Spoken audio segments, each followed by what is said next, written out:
Wow. Are you serious?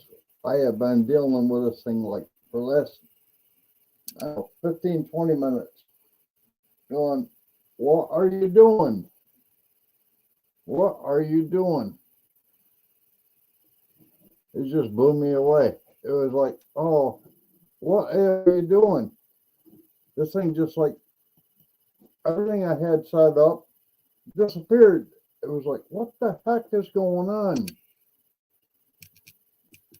All right. If you want to join me as a guest in the video, here is the link. I will add you so long. One as I recognize you.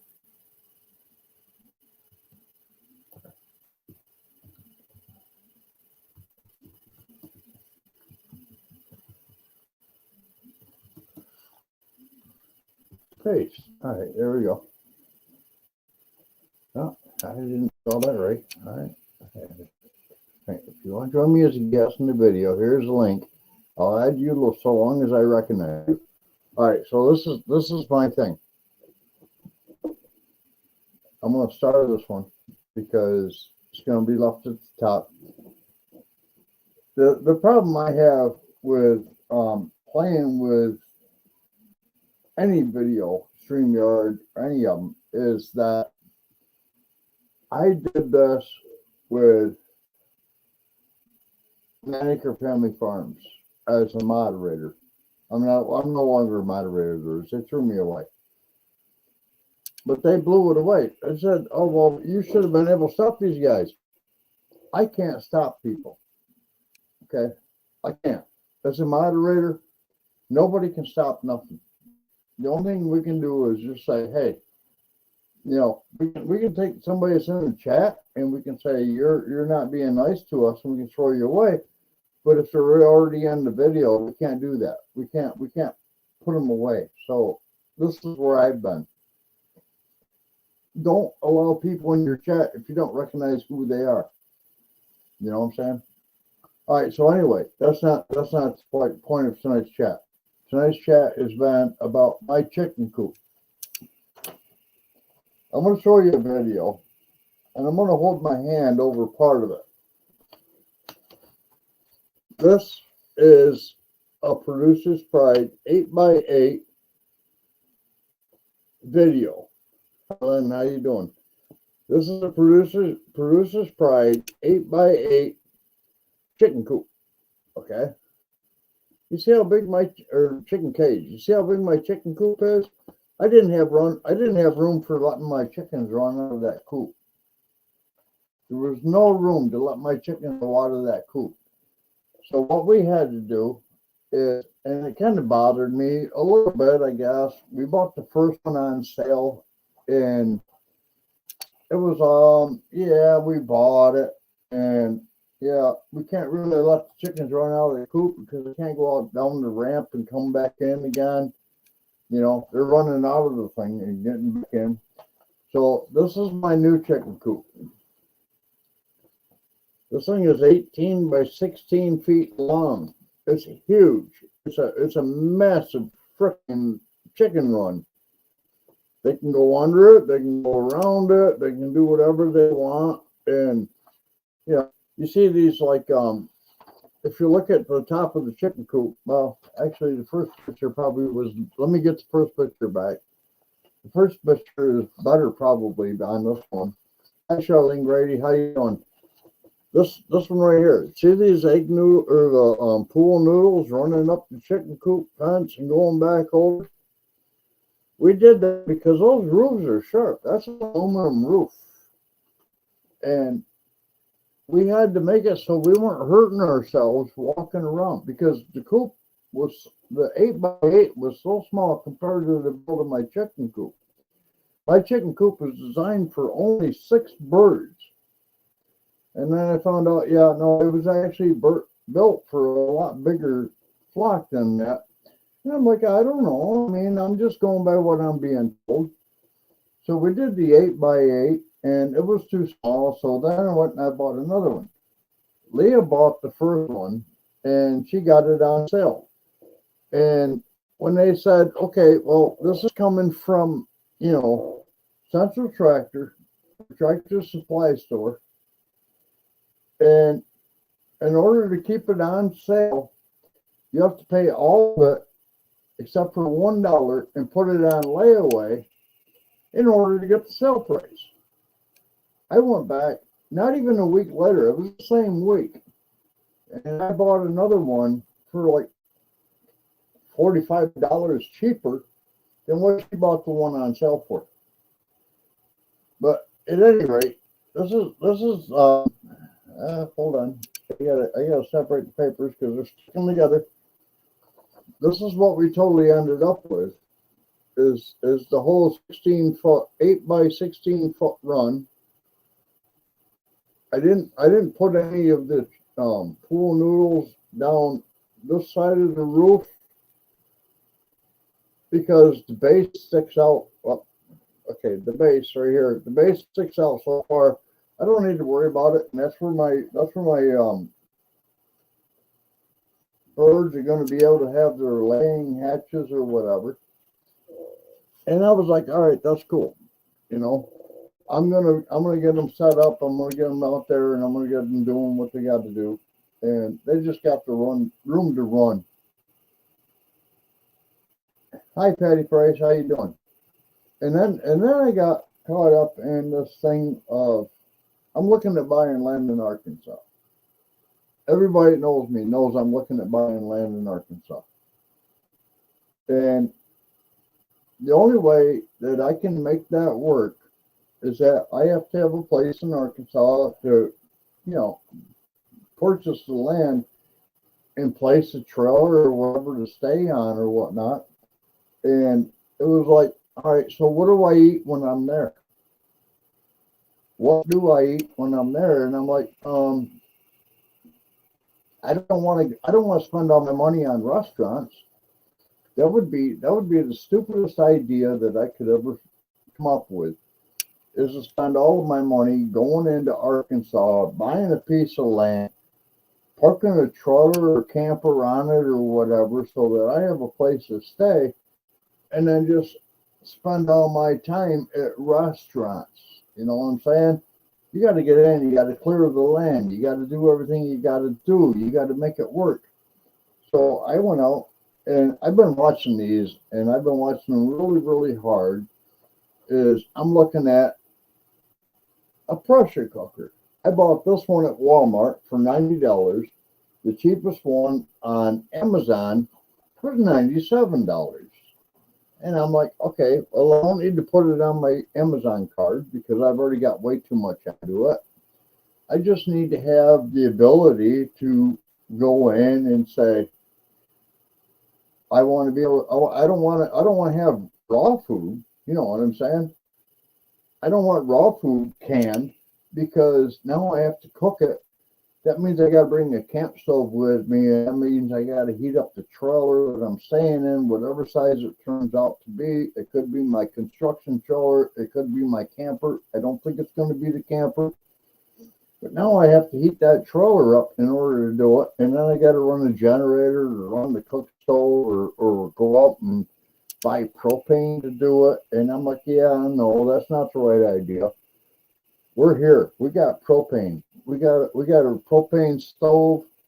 We got an Instapot. We got crock pots. We got all this stuff. And I'm like, why not cook the food first and then can it? So I've been all day long today on a big search, actually, a really big search of what if I were to cook the food first and then can it. And I found out, yeah, you can. Yeah, you can. So my next step out was I went to the store and I bought 100 pounds worth of meat. This isn't all of it, by the way. This is just some of it. That bottom roast right there, that's a pork. But then I've got beef, I've got beef, I've got beef, I've got beef, I've got beef. These are all like steak beefs up on top. I did all of them. I also picked up, you can't really see it. I'm just going to show you a picture of the bag of it. But in the bottom of this bag, there's probably like 15, 16 chicken breasts or chicken thighs in there, boneless chicken thighs that I'm going to cook and I'm going to can. Because for me, it makes more sense that says if I'm going to go to Arkansas, I need to have this stuff already cooked. I don't want to cook it in a small construction trailer.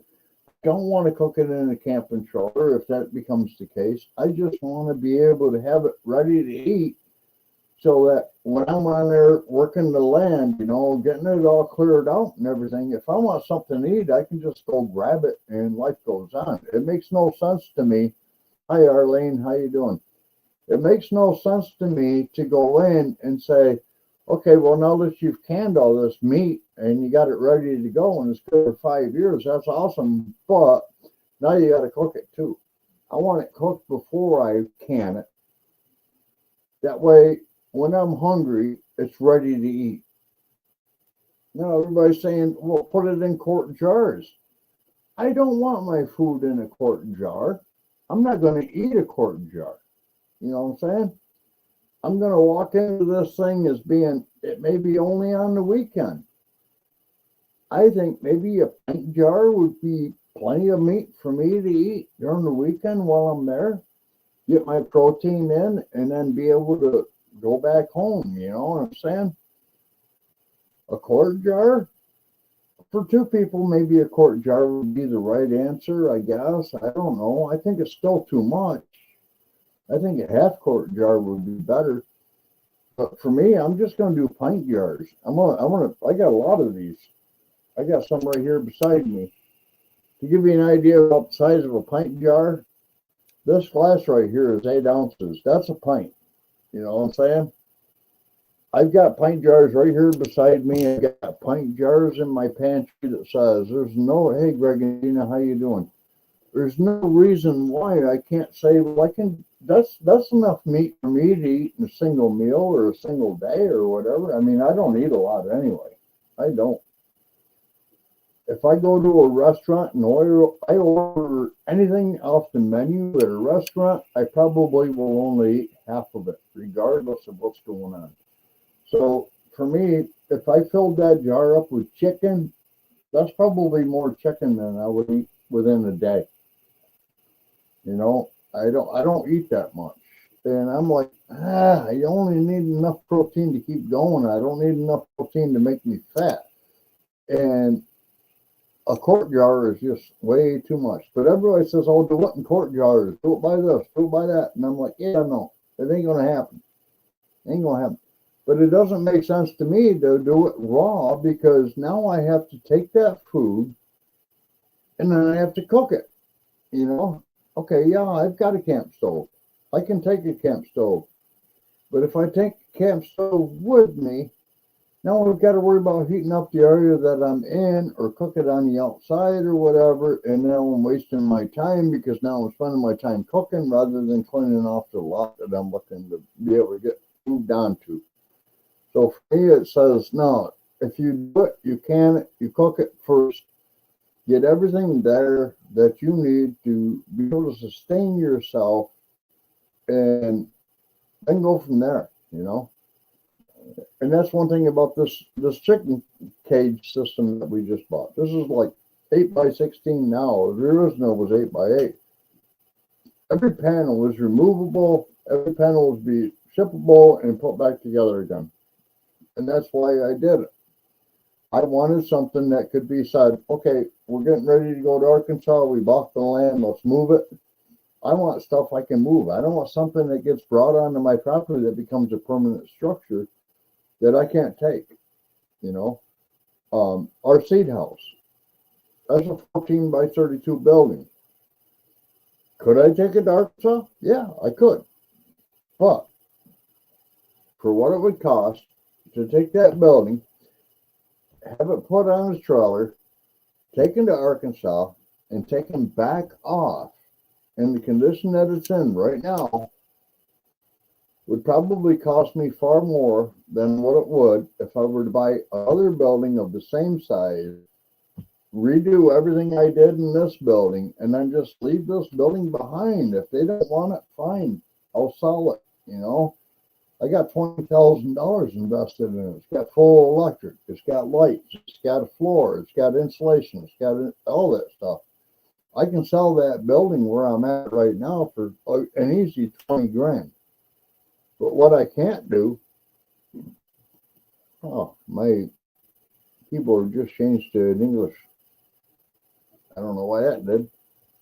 I gotta go back up and look at my initial chat. Yeah, no, it's in English. All right, we're good. I can take this building and I can move it to somebody else's lot and sell it to them cheaper than I could move it to Arkansas. So I just said, okay, great. You want to move? If we have to take seed business with us, I'll just reach out to Dirksen or whoever that's in the area and say, I need another, 14 by 32 building, and I'll do it all again, because that $20,000 I've got invested in this building would be nothing compared to the cost of putting it on a trailer behind a truck and haul them to Arkansas and set it up again. You know what I'm saying? It would be phenomenally expensive, probably another $20,000. So it makes more sense for me to say, well, if we don't sell the seed business, then buy another building, set up another building, get it done down here, and start over again. I don't know. It's just one of them things. I keep watching what is going on in Arkansas. I pay attention to everything that's going on in New York, and I'll be honest with you, in New York, I am not a happy camper. I am not a happy camper. I'm seeing police being assaulted by immigrants, and I call them illegals, and because they didn't come here illegally. Biden says they did, but I say no, they didn't, because you didn't cross through a port, you didn't fill out the paperwork. I know you're not supposed to talk about politics and stuff, but these guys are not immigrants, they're illegals, and that's just the way I am. I'm a veteran. I'm sorry. But I can't believe that there are so many things that I have to take into consideration. First of all, is to buy the land. And, everybody says, well, did you watch this one from Mike? Yes, I watched the one from Mike. I know exactly what Mike is saying. The dog man. He said, just because there's a property for sale in Arkansas doesn't mean the person that's selling the property is the owner of the property. And I know that. So I'm dealing with a guy, Mark Wilhite, I think his name is. Gary sent me a link to him. And he's the guy I'm going to be buying the land from. And yeah, New York is going down too fast, Greg and Gina. Way too fast. I'm not liking it at all. And the fact that they just came out with this thing where, what the heck is her name? Jean something. The one that came up against Trump last time and said, well, I'm wanting for defamation of character, and that's for $83.3 million. And then she comes out and says, well, we're going to go on shop sprees and all this stuff and all this whatnot. And I'm like, yeah, no. And then she had a pistol that wasn't even a legal registered weapon, and she's letting it. It's supposed to be a federal crime to have that, and she's walking on it. I'm not impressed by that at all. Now you got Stormy Daniels out there too, putting out a letter on her own, going, "Yeah, Donald Trump and I never had an affair. We never even really knew each other." And I'm like, "Yeah, I don't really care for New York anymore." All right, anyway, off politics. But I listened to Mike's video, and I trust Mike will White.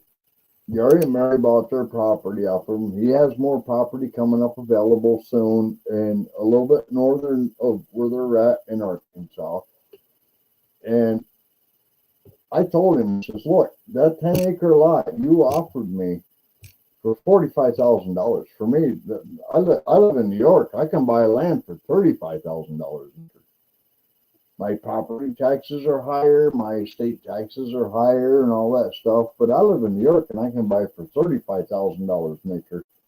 Why would I move to Arkansas where it's $45,000 an acre? Other than your property taxes are cheaper and blah blah blah." And I was like, "Yeah, I really want to get into a smaller than 10-acre plot. If you can hook me up with something that's maybe 5-acre plot, I'd be more than happy to hook up with you. But I don't want 10 acres. I have no need for 10 acres. If I were to buy 10 acres, then it would be because I have somebody else wanting to buy the land with me." And I actually reached out to my older brother because he's retired now too. And I said, "Dale," I said, "Hey, if you want to go halves with me on this property, I'm game. You know, 10 acres of property, $45,000. That's cool. I'm game for that. If you want to go halves with me, we'll fucking take the map, fold it in half, and you can pick your half. I don't care. But we can't justify paying $4,500 an acre. It doesn't make sense. Not when I can do it here for $3,500. You know what I'm saying? That's a free state. This is not a free state. This state's prices should be jackrabbited up so high it's not even funny. And instead, it's Arkansas prices that are getting jackrabbited up. So I'm just sitting back going, "Yeah, I don't know, bro." And I reached out to Mark Wilhite and said, "If you come up with 5 acres," now Gary and Mary's 5 acres at 35,000. I fully agree with that price on that one. I do. I fully agree with that one because they got buildings on it. You know what I'm saying? I fully agree with that. There was 3 buildings on there that were halfway decent and they were usable. And I'm like, yeah, for something like that, I'd be willing to jump 35,000 on a 5-acre lot. This 10-acre lot for 45,000, there's nothing on it. I'm not so willing to jump on it. If you can find another one like that, Mark, I'd be willing to go. I would be willing to go 100% on it. But something that has nothing for that price, I'm a little leery on it. I think the prices are too high. Now I know this guy's going out and he's buying like these big parcels of land, and he's breaking them down into like reasonable pieces. He buys 200-300 acres at a time and breaks it down. I understand that. But I think the price of land in Arkansas should not be that high. I think it should be a lot lower. Considering where I live, I think it should be a lot lower. And I'm starting to downsize some of the stuff that I have because I just have to. I have way too much stuff. I don't know if anybody's ever thought about moving state to state. But if you think about that, you think about where you're at. I've always said, and I'm now a very true believer of it, is if you move from a small place to a bigger place, you gain more stuff. Trust me. I moved from a small place that had an actual wood shop as an outdoor building to a new place that has an outdoor building. My wood shop has gained probably 50% of its footprint in new product or new equipment, even though it's not 50% bigger. And I moved from a house trailer that was, I don't know, 2,800 square feet to an old farmhouse that's 2,000 square feet. And I get in my print shop. I got my printers, I got my lasers, I got all this stuff. And yeah, every time you move and you go up, you end up gathering more, but now you need to downsize. And yeah, to downsize for me, it's hard, Lynn. I sit back and I'm like, do I want to get rid of it? Can I get anything back out of what I bought? Carolyn, I'm trying to get rid of some stuff. I've actually been talking because I used to do a lot of contract work and I have a lot of contractors' tools and stuff, but there's a lot of them that I won't get rid of. If I move from New York to Oklahoma, I can almost guarantee that everything in my tool shop or my wood shop that I bought and put in place now is going to have to go with me. It's going to be like my brand new table saw. It's a DeWalt. It's collapsible. It's awesome, and it's zeroed in. My chop saw. That's a brand new DeWalt. It's zeroed in. It's foldable. It's unattachable. I can take it. My planer.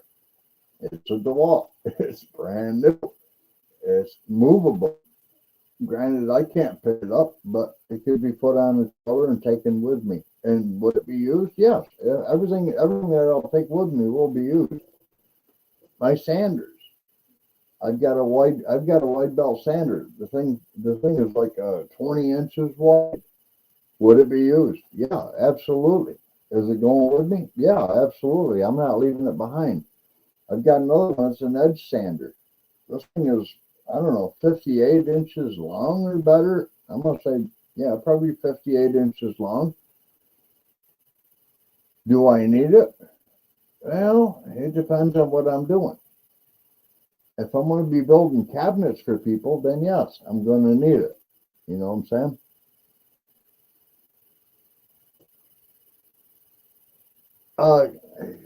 Tennessee mountains are a very, very beautiful area, Carolyn. And to be honest with you, I've been tossing up between Texas, Tennessee, Arkansas, and maybe Oklahoma. But I'm watching people from Oklahoma abandoning the area. Jen and Wiley, for one, our mountain home, are abandoning in Oklahoma to go to Arkansas. So I'm thinking maybe I still want to kind of centerize on Oklahoma or Arkansas rather. You know, those guys, they did a heck of a big move. And to be honest with you, there's a reason for that. I'm not sure if it's taxes. I'm not sure if it's because of politics or what it is, but they made the move and they had everybody over there helping them make the move. And I'm just sitting back and I'm like, okay, well, why is Arkansas so adorable, so wantable versus places like Tennessee? Now, mind you, I like Tennessee. I actually have a coworker who just moved back up here from Tennessee a couple of weeks back. And he's like, no, Tennessee is really an awesome area. I just didn't want to do the same work I was doing. And she wanted to be closer to family. And they moved back up from Tennessee. So I'm like, all right, whatever, you know. But yeah, I don't know. I keep watching like South Texas Roots with Jared down there. I like what he's got going on, although I don't know what his permit requirements are. I do know he had to hook up to like city water. I don't want to hook up to city water. I want to have a well. I want to have a sewer. I want to have everything that's on the property mine. I don't want to be connected to nobody other than the power grid. I want the power grid to be available. And that was part of the problem with the property that over by Junk to Gems, the 10 acres that was left next to Back to Good. Rachel Ray bought a beautiful property, and she's not even a quarter mile from being able to hook up to electricity they would probably run it to her for little or nothing. I would have been a quarter mile from her on the next 10-acre lot over. They would have charged me for that. And it probably would have been, $10,000 or something like that. But when you figure you got 10,000 for the power, you got 10,000 for the water, you got 10,000 for the septic, and you don't even have the house on the property, and you just spent $45,000 on the property, you're already pushing $100,000 onto a property where you really don't have nothing there that you own yet. And I just can't justify that. I can't justify that. I'm in a house now where we paid, I think it was $89,000. It's a 1900s farmhouse on 0.59 acres. We've added a room downstairs. We're adding a new room over above it. So this would make this like a 5-bedroom, 2-bathroom, 2-hangout room house with a private office. And my thinking is I don't want to sell it. I want to rent it. So if I rent it, I could probably get $1,700 a month, maybe in New York, maybe if I'm lucky. And outside of the mortgage payment, which is like $760 a month, they pay their own utilities.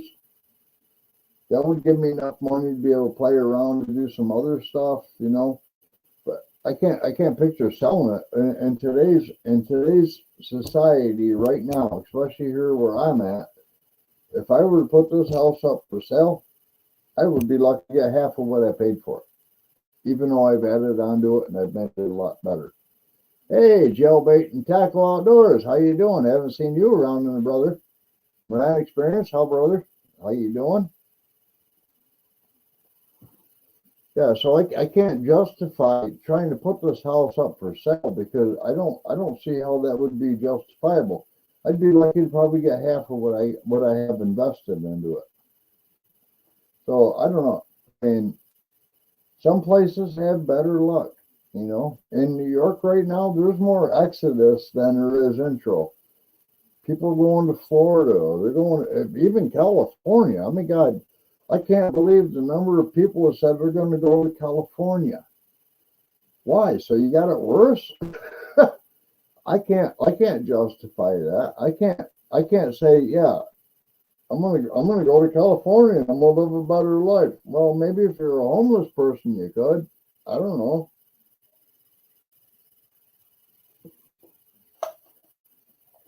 I just can't see why the market in New York, I don't think the market in New York is going to get any better as far as sale properties. Rental properties it will. Rental properties will go up a lot because everybody needs a place to stay. And if you're not in the city, you're not paying $1 million for an apartment. Yeah, that price itself will go up. Rental properties in my area, I'm gonna say, yeah, I'd be safe at about $17.50 a month for a rental, just because it'd be a 5-bedroom, 2-bathroom home with 2 hangout rooms and an outside office that's not attached to the rest of the house at all. It's got its own entrance and everything, and a seed house. That's another part of it too. Would be the seed house, because if we move, the seed house stays. There's no way I'm going to have that put on the trailer and taken to Arkansas, because the cost of shipping it would be more than what it's worth. Plus, it's a garage, and it's a big garage. It's my wood shop garage, so it's a very big garage. For $1,700 a month, I could see that being justifiable. $1,750 a month, maybe, but I can't justify putting it on the market and trying to sell it, because if I tried to sell it, we bought it for 86. We've got about 125 into it, and I think we would be lucky to get the same 86 out of it. Seriously, right now in today's market, I don't see it. But as a rental property, I see it. And that's a forever income. You know what I'm saying? It's like if you sell the property, what you sold it for and what you owed against it, you get the difference in less taxes or whatever and closing fees and whatnot. You walk out of it with like maybe 40 grand. Well, how do I justify buying $45,000 worth of property in Arkansas on a 10-acre lot when I'm leaving the house that's already established? You know, I can't justify that. So I don't know. Yeah, Greg and Jeannie, you do. Actually, you're not very far from me. You're right down there towards Binghamton area. I am very, very close to you. And one of these days, we are going to get together and we're all going to go out for dinner. All I need you to do is hit that yahoo.com email address down there at the bottom of the screen and send me your address or maybe your phone number or something. Do it by email. Don't do it on here. And I'll contact you and we'll get together and we'll all get together and go out for dinner or whatever. You're not that far from me. I have no problem driving down to Binghamton, Johnson City, or any of that area. I do it all the time, actually. Bought my truck in Binghamton, so it's not a big issue. Is Jill short for your first name? I hope you're talking about Jill Bait and Tackle Outdoors. Jill's not my first name. I've never been there, and I don't want to be there.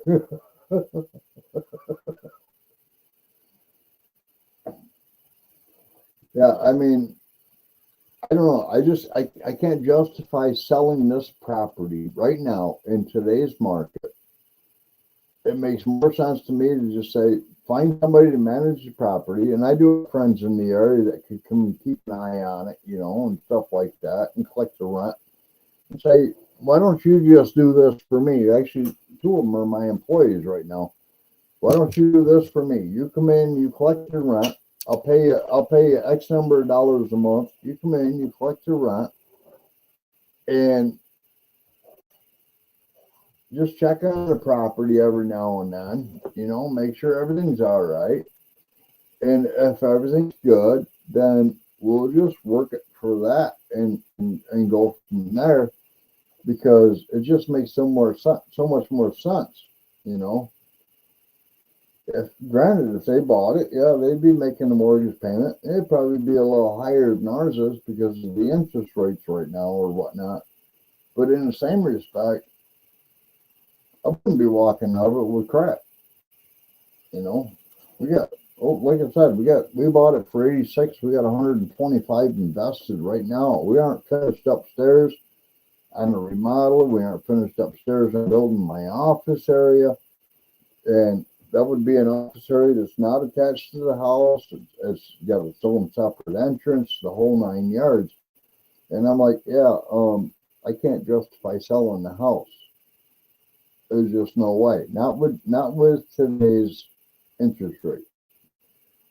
I think that would be the worst mistake I could possibly make. Would be, yeah, let's just sell it, get whatever we get, and bail because.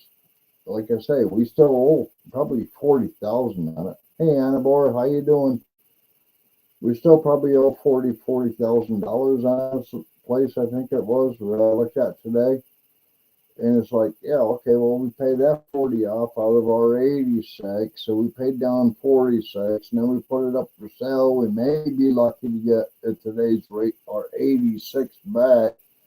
But we got 125 invested. Yeah, we're going to lose a lot of money if we do that. So I think it makes more sense just to rent it out and get somebody to manage it. You know, I kind of like that idea. And to be honest with you, anybody that has something like this going on right now, think about that. You know, it doesn't cost that much. You could actually hire an apartment or a house management company that goes in and they collect your rent. They check on your property. I think it's every 2 weeks they check on the property. It may be, I don't know, $100 a month or something like that to check on your property twice a month and to collect your rent. That's pretty cheap. You know, when you think about where the market's at right now, that's pretty cheap. And I don't see any other way of being able to make that work.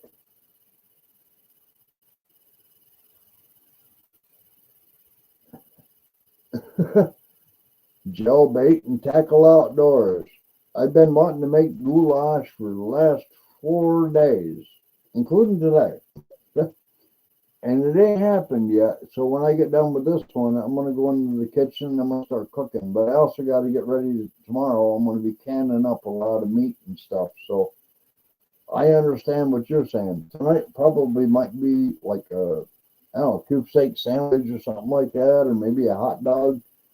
And then tomorrow, that kitchen's gonna be nothing but food being cooked all day, and it's gonna be canned at the same time. So that's not a room I want to hang out in, but I'm not going to get much choice because I'm the one that has to do it all. Not that I care. Not that I care. I have been watching so many videos about canning meat that I went up. I bought that pressure cooker. Like I say, I bought it for $90 at Walmart. The cheapest one they had for the same one on Amazon was $97. And I'm like, yeah, no, I'll save the $7. I don't have to wait for it to be brought in. And, you know, I got it. I've already got all the jars I need to be able to do what I need to do. And I'm just going to make it work that way because that's just me. And the whole purpose of it is if I buy land in Arkansas, I think I'm probably going to be taking my construction trailer, not even my camper trailer for our camper trailer, but my construction trailer, and parking it on the land and using that as my camping trailer, where I can just put a small shelf into it and set up a bunch of food that's already pre-cooked and ready to go. You know, I'm not the kind of guy that really cares that if I'm going to go in and I'm going to eat a barbecue roast beef sandwich or a barbecue shredded chicken sandwich or whatever, I'm not the kind of guy that would really care. Is it hot or cold? I'm the kind of guy that would just care. Does it have something that can give me some protein to maintain the rest of the time while I'm here? You know? Anabor, I don't make soap, but I do have it made for me, and I do understand how that one works out.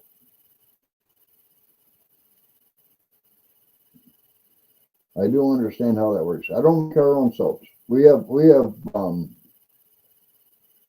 like artisan soap makers make our soap for us.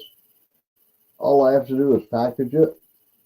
I do that in my print shop, and eventually this room down here, this whole room, will be nothing more than just packaging scented oils, making candles, packaging our soap, all that, because I want to get it out of my print shop because it's taking up too much space in the print shop.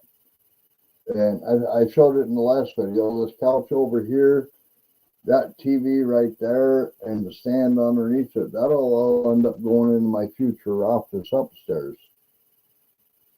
Yeah, Lynn, my girlfriend will be moving with me, but she won't be going with me every time I go there to work on the property.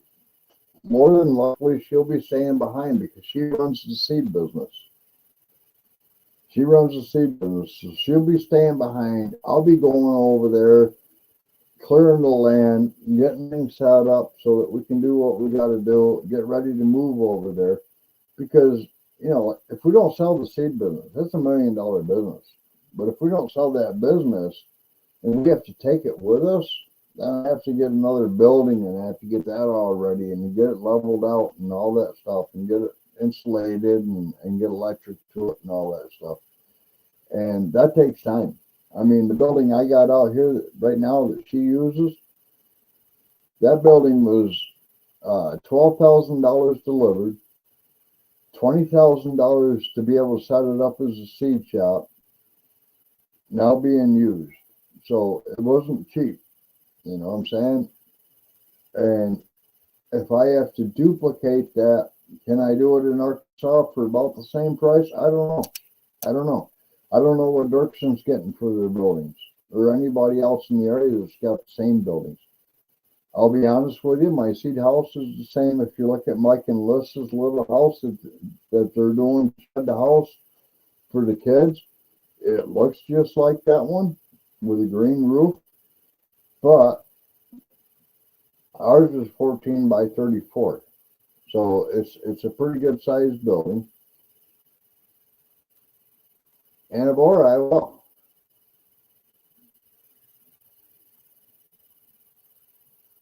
Well, thank you, Annabora. I'm glad you ordered from us. I appreciate that. A lot of people have actually ordered from us quite a bit. A lot of people. That's why we do it.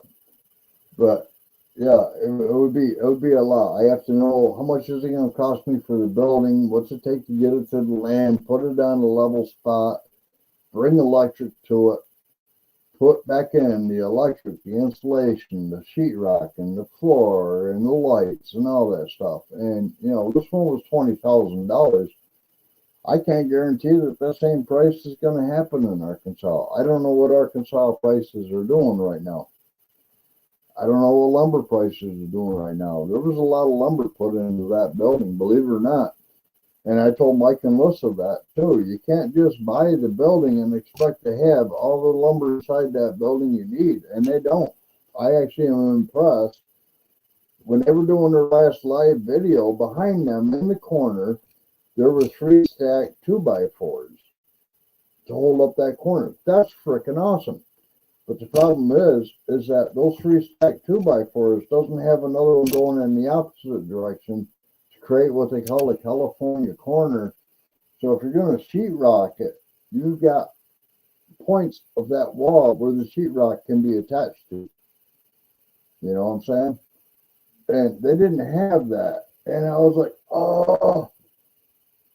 And I emailed him, like, and I told him, dude, man, you know, I'm looking at your building. It's built a lot better than mine was. But you don't have the same thing I don't have, and it's called a California corner. It's where sheetrock can go in on this side and sheetrock can go in on this side, and they all have nailers. You've got a lot of it on this side, but you have nothing where it goes to the corner on this side. It's a blank corner, and you can't glue or nail, screw, or anything a sheetrock panel to a sheetrock panel without something behind it. You got to have that 2x4. And he's like, yeah, we just bought 22x4s. And I was like, all right, so you got 1, 2. That's the 2 back corners of Tellen's bedroom. There's 2 2x4s. You got 1 by the door, possibly. That's going into Serenity's bedroom. You got 1 in the corner of Serenity's bedroom. That's 4.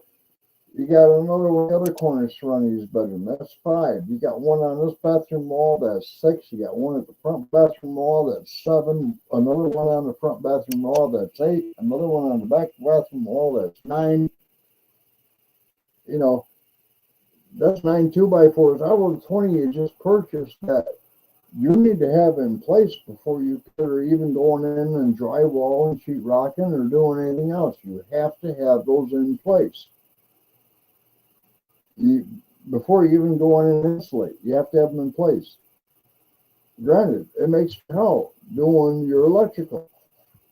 I highly recommend running all electrical lines, drilling the holes through the 2x4, running the wire, and then set the 2x4 on the wall and then nail it into place because it's so much easier. And I've done that on many houses.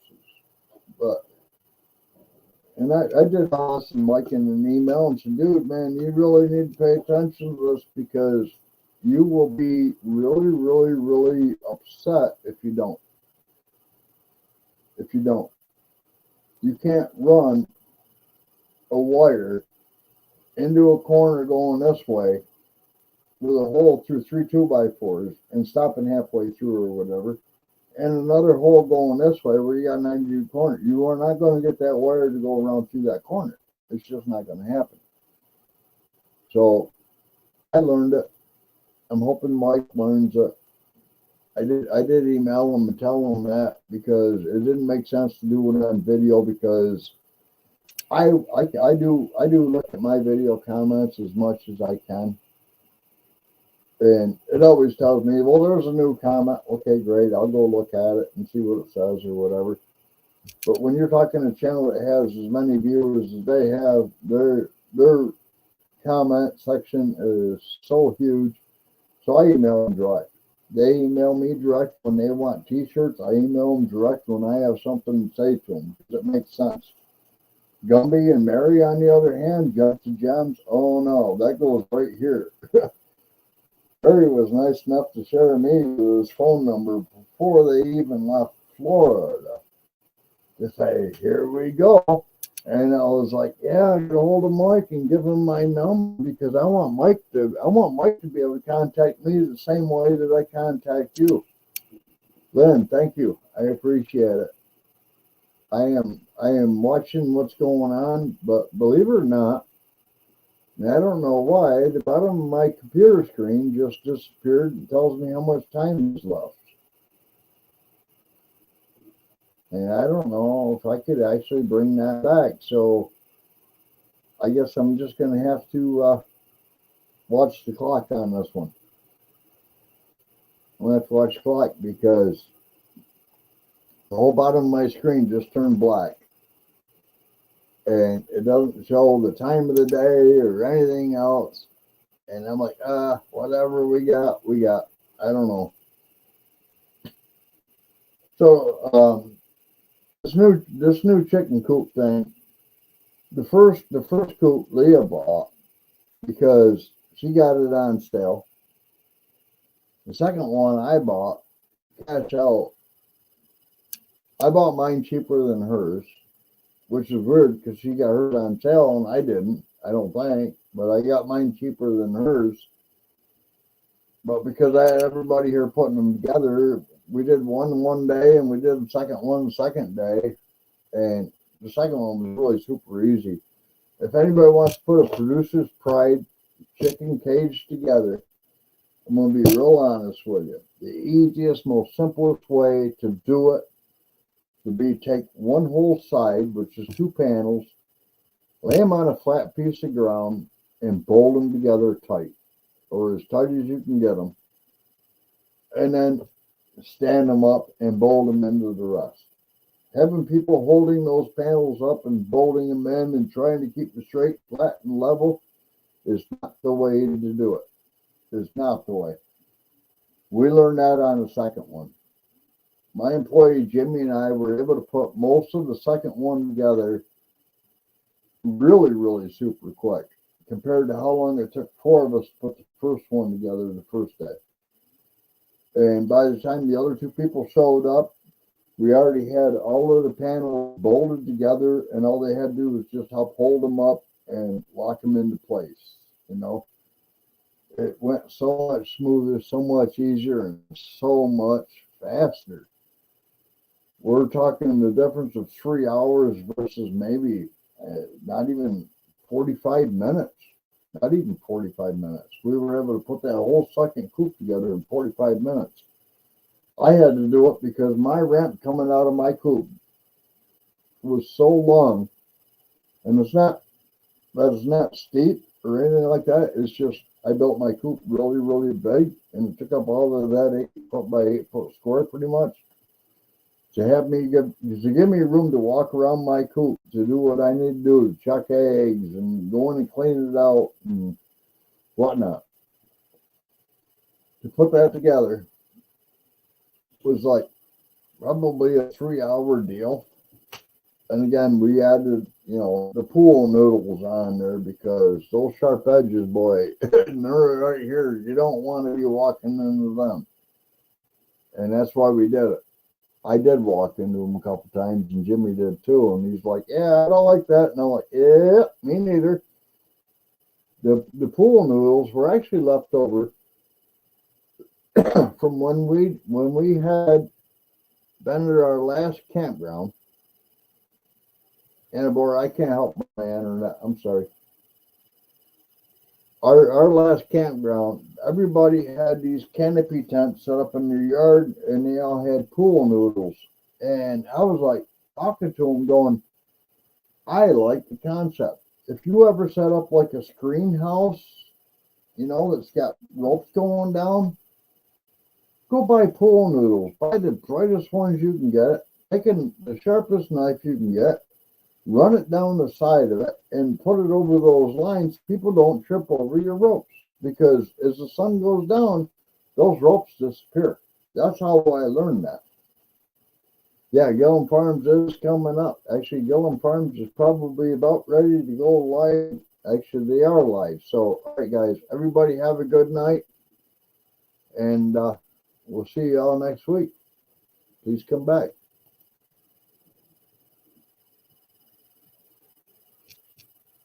I got to figure out how to do this one now because I don't have the way to shut the screen down.